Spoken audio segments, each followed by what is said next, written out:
Hello friends, स्वागत है आपका अपना शिक्षक चैनल में। एमपी शिक्षक भर्ती वर्ग 2 व 3, C TET, UP TET, H TET, REET व सभी शिक्षक भर्ती परीक्षाओं के लिए चैनल को सब्सक्राइब करना है और साथ ही बेल आइकन के बटन को भी प्रेस करना है, जिससे कि डेली बेसिस पर आपको नोटिफिकेशन मिलती रहे।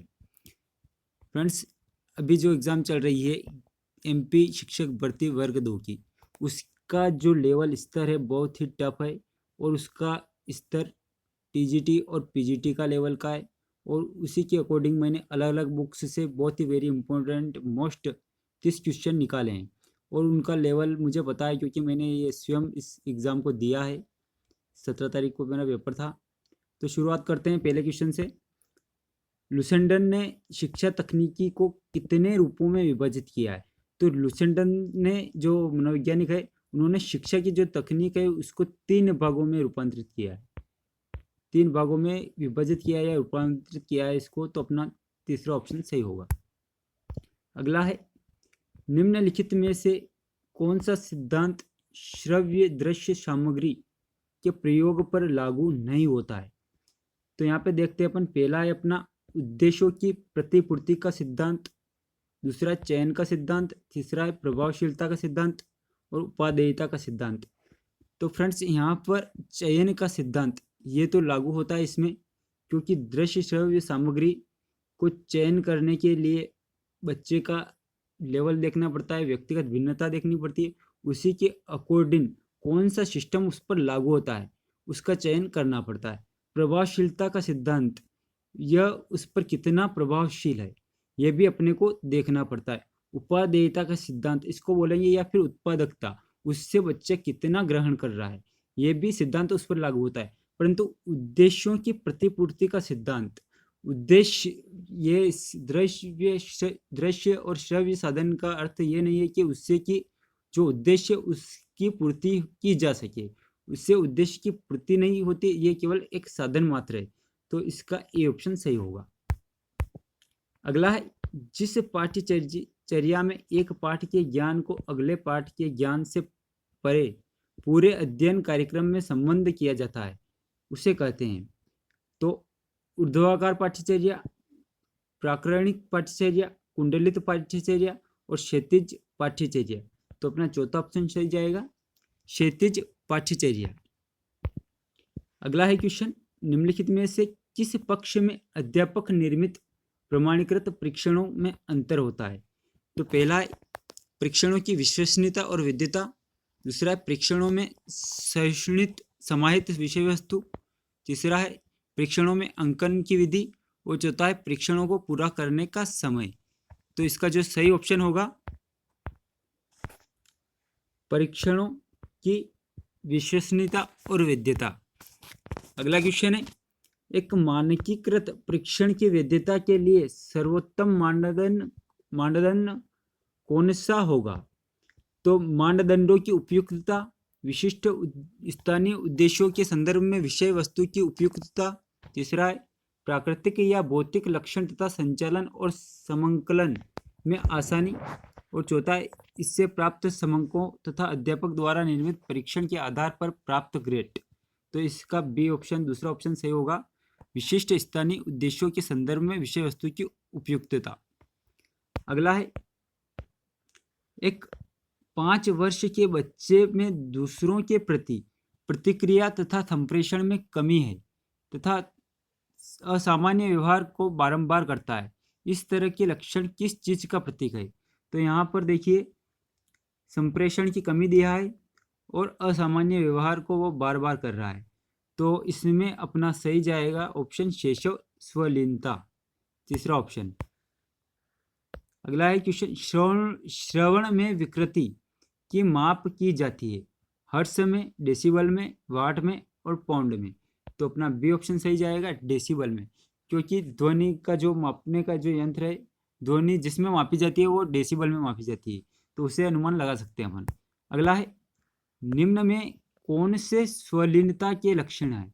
कमजोर सामाजिक व्यवहार, रूढ़िबद्ध व्यवहार, कमजोर संप्रेषण और उपरोक्त सभी। तो अपना ऑप्शन जाएगा सही, उपरोक्त सभी। अगला है क्वेश्चन, निम्नलिखित में से कौन सा व्यक्तिगत मानसिक निःशक्तता से संबंधित नहीं है? अब नहीं दिया है यहाँ पे, और यहाँ पे दिया है मानसिक निःशक्तता से। तो डाउन सिंड्रोम, स्वलीनता, सिकल अनीमिया, प्रमस्तिष्क अंगघात।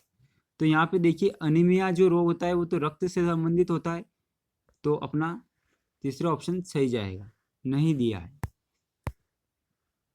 अभी हाल ही में दिव्यांग जन अधिकार अधिनियम 2016 को पारित किया गया है। इस अधिनियम के अंतर्गत निःशक्तता के प्रकारों की संख्या है। अब ये दिव्यांग जन अधिकार अधिनियम 2016 ये पारित हुआ है, और इसमें जिस निःशक्तता के जो प्रकार है वो है 21 प्रकार हैं। अगला है क्वेश्चन, संचार की प्रक्रिया में संज्ञानात्मक आंकड़ों के प्रेषण में मुख्य रुकावट होती है। संज्ञानात्मक स्तर ये एक मानसिक स्तर है, और उसमें जो आंकड़े होते हैं उनको जो प्रेषण होता है उनमें जो रुकावट होती है उसका व्यक्तिगत कारण क्या है? तो उसका व्यक्तित्व नहीं, ये मानसिकता से संबंधित नहीं, अपेक्षा भी नहीं है, सामाजिक दर्जा भी नहीं। तो संज्ञानात्मक मानसिकता दिया है तो उसका होगा कूटबद्ध करने की योग्यता, चौथा ऑप्शन सही जाएगा। अगला है आत्म संप्रेषण को कहते हैं संगठनात्मक संप्रेषण, अफवाह संप्रेषण, व्यक्तिक संप्रेषण और व्यक्तिक संप्रेषण। तो यहाँ पर अंतर्व्यक्तिक संप्रेषण और व्यक्तिक संप्रेषण इनमें कंफ्यूज नहीं होना है, क्योंकि आत्म संप्रेषण होता है वो व्यक्तिक संप्रेषण में होता है, चौथा ऑप्शन। अगला है कठपुतलियां उदाहरण है श्रव्य सामग्री की, दृश्य सामग्री की, क्रियात्मक सामग्री की और त्रिविमीय सामग्री की। तो जो कठपुतलियां उदाहरण होती है वो दृश्य भी है, श्रव्य भी है और क्रियात्मक भी है, तो ये होगी अपनी त्रिवामी सामग्री। अगला है क्वेश्चन, एरिक्सन के अनुसार आप अपना व्यक्तित्व समायोजन नहीं कर सकते यदि आप, तो पहला ऑप्शन है यदि आप अपने आप को नियंत्रण करने में असमर्थ हैं, समर्थी योग्य एवं परिश्रमी हैं, कोई उत्तरदायित्व वहन करने में असमर्थ हैं, या स्वयं पर एक दूसरों पर विश्वास रखते हैं या फिर करते हैं। तो उसमें अपना पहला ऑप्शन सही जाएगा, यदि आप अपने आप को नियंत्रित करने में असमर्थ हैं, आप अपने को नियंत्रित करने में असमर्थ हैं, तो आपका व्यक्तित्व जो है वो समायोजित नहीं कर सकते हैं। अगला है एक छोटे कद की लड़की ऊंची एड़ी के जूते पहनकर लंबी दिखना चाहती है, उसने निम्न में से किस रक्षा युक्ति का प्रयोग किया है? तो क्षतिपूर्ति, औचित्य स्थापन, दमन और उत्क्रमण। तो इसका सही ऑप्शन जाएगा अपना क्षतिपूर्ति। अगला है टीएटी परीक्षण में कार्ड की संख्या है। तो टीएटी व्यक्तित्व परीक्षण की विधि है, तो इसमें कार्डों की संख्या कितनी होती है? तो इसमें 30 होती है कार्डों की संख्या। प्रोत्साहन प्राप्त होने पर अंतर्नोद में कमी आने पर व्यवहार होता है समायोजित, अनुकूलित, सबलीकृत और कुप्रबंधित। तो अंतर्नोद का सिद्धांत किसने दिया है? वो दिया है हल ने। तो इसका सही ऑप्शन जाएगा अपना सबलीकृत। मानवतावादी अधिगम सिद्धांतकार है येने, ब्रूनर, हल और रोजर्स। तो मानवतावादी अधिगम सिद्धांत के सिद्धांतकार है रोजर्स या फिर कार्ल रोजर्स। अगला अधिगम की प्रक्रिया के चरण कौन से हैं? तो इसका सही ऑप्शन जाएगा पहले उद्देश्य होगा, फिर क्रिया होगी और फिर उसका मूल्यांकन होगा, और मूल्यांकन के आधार पर उसका अनुगमन होगा। तो डी ऑप्शन सही जाएगा। अगला है बहुविकल्पीय प्रश्न बच्चों की योग्यता का आकलन करते हैं। जो बहुविकल्पी या बोले अपन वस्तुनिष्ठ प्रश्न जो अपने एग्जाम में आते हैं उसी टाइप के प्रश्न, उसमें बहुविकल्पी में सत्य असत्य सभी प्रकार के प्रश्न होते हैं। तो सही उत्तर की व्याख्या करने, सही उत्तर की पहचान करने, सही उत्तर का प्रत्यास्मरण करने और सही उत्तर का निर्माण करने। तो अपना तीसरा ऑप्शन सही जाएगा, सही उत्तर का प्रत्यास्मरण करने। अगला है क्वेश्चन, राष्ट्रीय पाठ्यचर्या रूपरेखा 2005 की अध्यक्षता किसने की? तो उसका सही आंसर है प्रोफेसर यशपाल।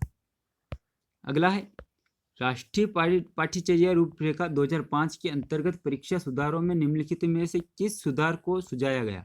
तो खुली पुस्तक, सतत एवं निरंतर मूल्यांकन और सामूहिक कार्य मूल्यांकन, और इनमें से सभी। तो अपना चौथा ऑप्शन सही जाएगा, इनमें से सभी। अगला है सतत और व्यापक मूल्यांकन है, ये होता है शिक्षक केंद्रित, परीक्षा आधारित, विद्यार्थी केंद्रित और निष्पादन आधारित। तो जो सतत और व्यापक मूल्यांकन होता है वो हमेशा विद्यार्थी केंद्रित होता है।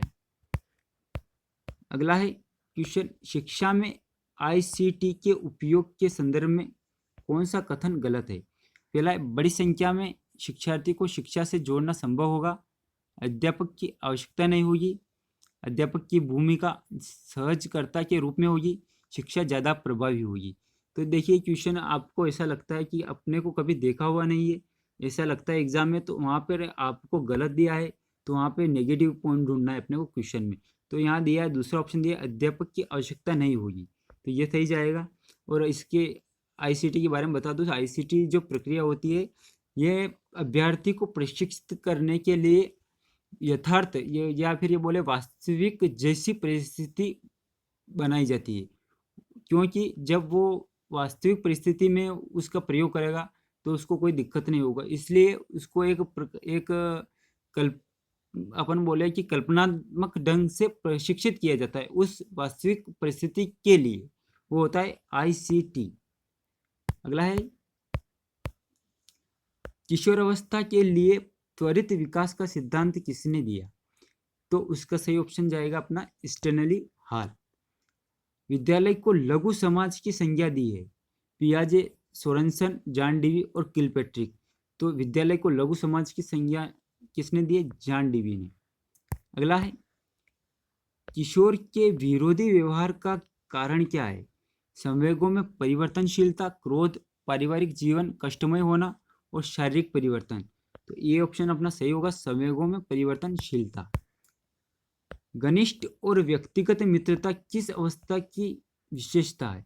बाल्यावस्था, प्रौढ़ावस्था, उत्तर किशोरावस्था और प्रारंभिक किशोरावस्था। तो ये होगा अपना सी ऑप्शन सही, उत्तर किशोरावस्था। थैंक यू फ्रेंड्स, इस वीडियो को ज़्यादा से ज़्यादा शेयर कीजिए और लाइक, शेयर और कमेंट कीजिए।